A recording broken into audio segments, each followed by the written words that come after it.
皆さんこんにちは、狼さんです。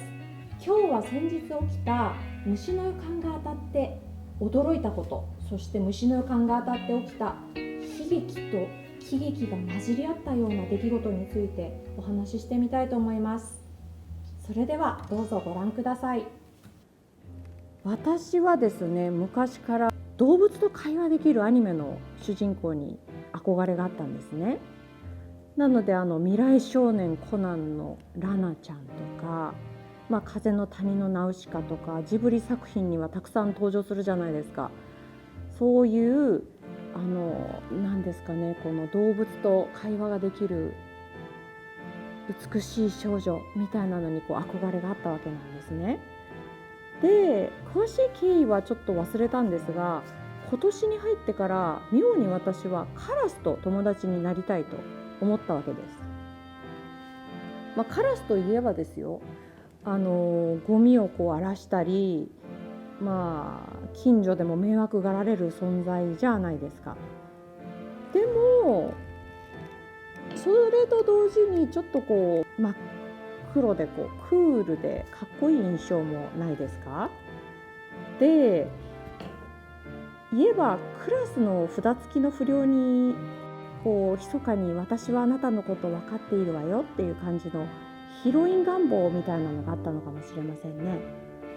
で、カラスは頭がいいと言うじゃないですか。で、人の顔も覚える。優しくしてくれた人の顔も意地悪された人の顔も覚える。じゃあ、カラスに覚えてもらおう、好きになってもらいたいなと私は思って、その翌日からカラスに話しかけ始めたんですね。例えばたわいもないことなんですが、おはようカラスちゃん、元気カラスちゃん、何食べてるのとか、そういう感じでですね。でカラスとしては、カラスの反応は、じろっとこっちを 見るか、いぶかしげにこっちを見る感じですよね、あの目はね。それは当たり前なんですけれども、でも私はそういうのでもこうやって時を重ねていけばカラスは私の顔を覚えてくれるみたいな感じで思って、のんきに毎日話しかけていたわけなんですね。とはいえですよ、あまり仲良くなったところでこの辺で仲良くしていたら、近所の人にこの私が嫌われますよね。何しろゴミを荒らされたりする原因を連れてきてるみたいな感じで見られるわけじゃないですか。でそれはそれで良くないと思ったんで、いろいろ頭の中で考えてたんですね。例えば近所の公園あたりで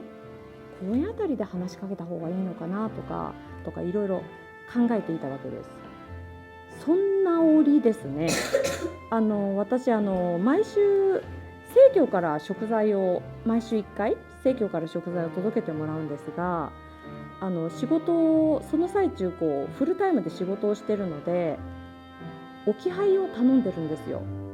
で、その日も生協が来た時仕事中だったので、ピンポーンってすみません、置いといてくださいっていうやり取りがあって、それからカタカタとパソコンで作業をしながら、一段落してからちょっと食材を取りに行こうと思って仕事していたんですよ。で、それがですね、その日に限っていつもはないんですが、妙に胸騒ぎというか、頭にあるイメージが浮かんだんですね。そのイメージっていうのが、私直感とか特にそんな普通だと思うし、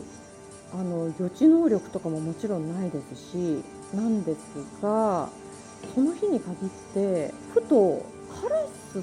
てうちのご飯見つけたらどうするんだろうって思ったんですよね。カラスがうちの食材をつついているというイメージも浮かんで、急にざわざわっと胸騒ぎがしたので、作業をやめて立ち上がって階段の下に降りていったわけなんですよ。で、そして靴を履いて玄関を開けたんですね。そうしたらですよ、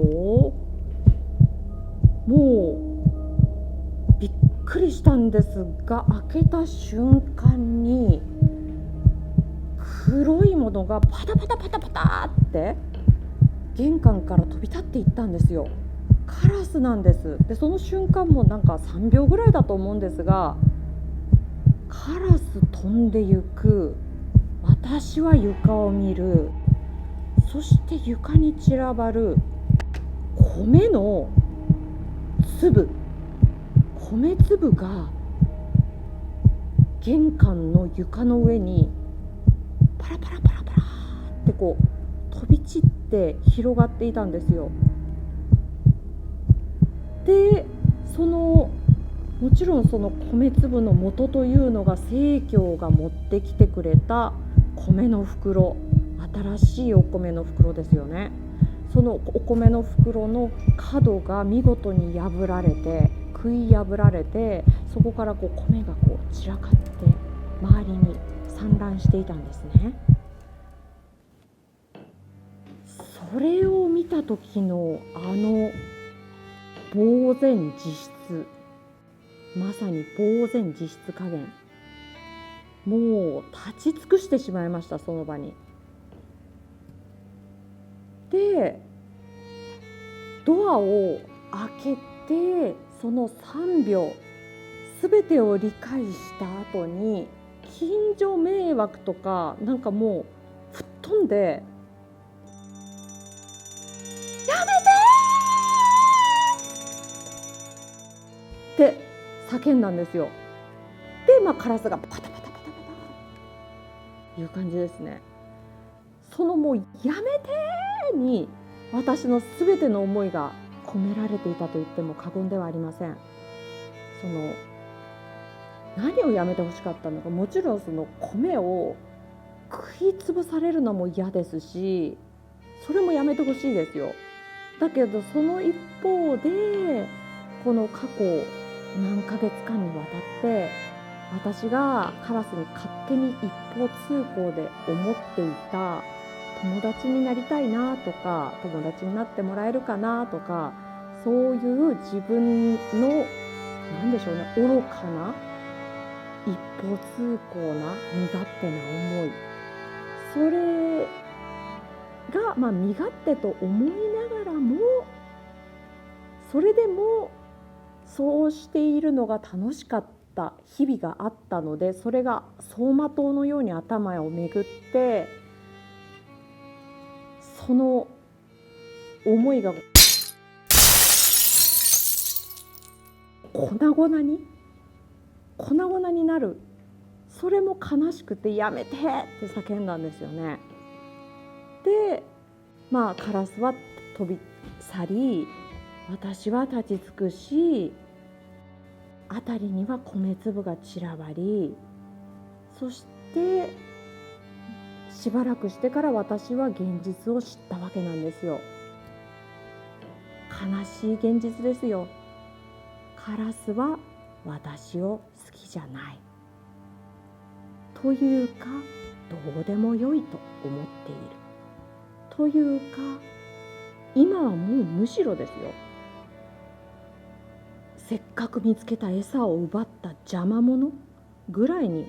思われたかもしれない。そして友達にもなれない、